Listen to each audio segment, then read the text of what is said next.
નમસ્કાર. ધોરણ 5 ના વહાલા વિદ્યાર્થી મિત્રો, આજે આપણે ગુજરાત સરકાર દ્વારા આપવામાં આવેલી સ્વાધ્યાય પોથી છે એનું સંપૂર્ણ સોલ્યુશન છે એ જોવાના છીએ.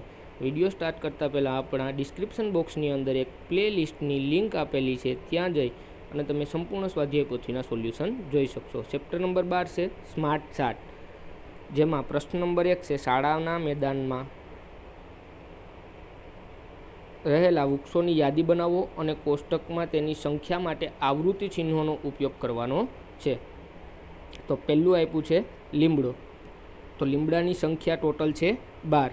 જો એક સંખ્યા છે તો આવી રીતના એક લીટો, 2 હોય તો 2, 3, 4 અને આ 5 થયું.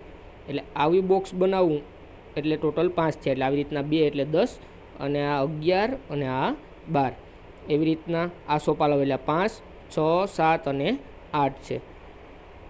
પછી સપ્તપદી તો એ છે 4, ચોથું આંબલી તો 2, પાંચમું જાસૂદ તો 3. એવી રીતના પ્રશ્ન નંબર 2 છે 1 થી 100 સુધીની સંખ્યા જૂથમાં આવતી વિભાજ્ય સંખ્યાઓને આધારે આવૃત્તિ ચિહ્ન બનાવી કોષ્ટક પૂર્ણ કરવાનું છે. 1 થી 10 બરાબર, તો એમાં આવશે 5. પછી 11 થી 20 તો આમાં 5 અને 1 6. પછી 21 થી 30 તો 5, 6, 7 અને 8. પછી 31 થી 40 તો એમાં પણ 8 આવશે. પછી 41 થી 50 તો એમાં આવશે 7. ત્યારબાદ 51 થી 60 તો એમાં આવશે 8. ત્યારબાદ 61 થી 70 તો એમાં પણ આવશે 8. ત્યારબાદ 71 થી 80 તો એમાં આવશે 7.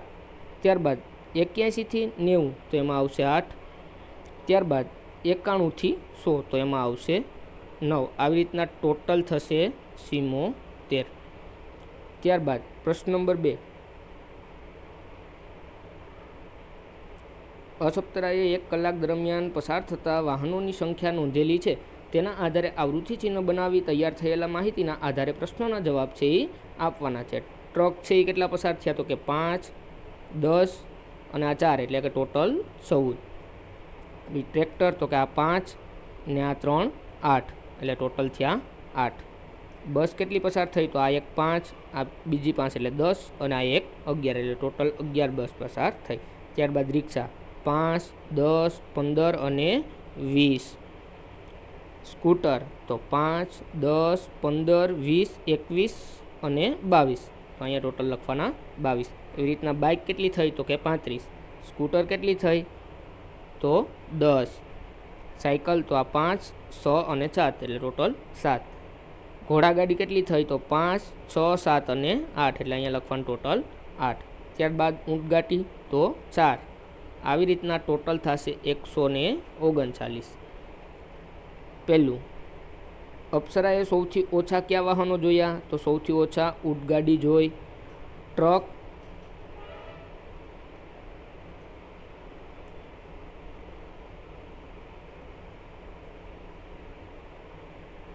બીજું ટ્રક અને બસની સંખ્યા મળી કુલ કેટલા વાહનો થયા તો 14 + 19 એટલે ટોટલ થશે 25. ત્યારબાદ ત્રીજું, અપ્સરાની કુલ કેટલા વાહનો જોયા તો 139 વાહનો જોયા. અપ્સરાને સૌથી વધુ કયા વાહનો જોયા તો સૌથી વધુ વાહનો કયા જોયા તો કે બાઇક. પાંચમું, ટ્રેક્ટર કરતાં રિક્ષાની સંખ્યા કેટલી વધારે છે તો 12 સંખ્યા વધારે છે. કયા બે વાહનોની સંખ્યા સરખી છે તો ટ્રેક્ટર અને ઘોડાગાડીની સંખ્યા સરખી છે. પ્રશ્ન નંબર 7 છે સૌથી વધારે વાહનો અને સૌથી ઓછા વાહનો વચ્ચેનો તફાવત કેટલો થાય. વધારે 35 છે અને ઓછા 4 છે, તફાવત થશે 31. ત્યારબાદ નીચે આપેલા લંબ આલેખ ધોરણ 5ના વિદ્યાર્થીઓને ગણિત વિષયમાં મળેલ ગુણ આપેલ છે, તેના પરથી પ્રશ્નોના જવાબ આપવાના છે. બરાબર, અહીંયા તમને આલેખ આપેલો છે, આ આલેખને ધ્યાને લઈ નીચેના પ્રશ્નોના જવાબ આપવાના છે. સૌથી ઓછા ગુણ કોને મેળવ્યા તો સૌથી ઓછા ગુણ રાજેશે મેળવ્યા છે. પછી બીજું, સપના અને રોહિતના ગુણનો તફાવત તો રોહિતના 89 છે અને સપનાના 59, તો ટોટલ તફાવત થશે 29. રોહિત કરતાં વધારે ગુણ કોને મેળવ્યા તો રોહિત કરતાં વધારે ગુણ તપને મેળવ્યા. રાજેશ કરતાં વધારે અને નિતેશ કરતાં ઓછા ગુણ કોને મેળવ્યા છે તો હેતલ અને સપનાએ મેળવ્યા છે. પાંચમું, તમારા વિદ્યાર્થીઓએ મેળવેલ ગુણના ચડતા ક્રમમાં ગોઠવતા નરેશ કયા ક્રમ પર આવશે? તો નીતિશ ચોથા ક્રમે આવશે, બરાબર. ત્યારબાદ નીચે આપેલા કોષ્ટકમાં રમત પ્રમાણે રમતા ખેલાડીઓની માહિતી આપેલ છે, તેના આધારે લંબ આલેખ છે એ દોરવાનો છે. તો ક્રિકેટ છે એ કેટલા લોકો રમે છે? તો કે 11. તો અહીંયા 10 પછી એક આવશે 11. ત્યારબાદ વોલીબોલ છે એ કેટલા લોકો રમે છે? 6. તો અહીંયા આવશે 6 સુધી છે એ દોરવાનું થશે. ચેસ છે એ કેટલા લોકો રમે છે? તો 2.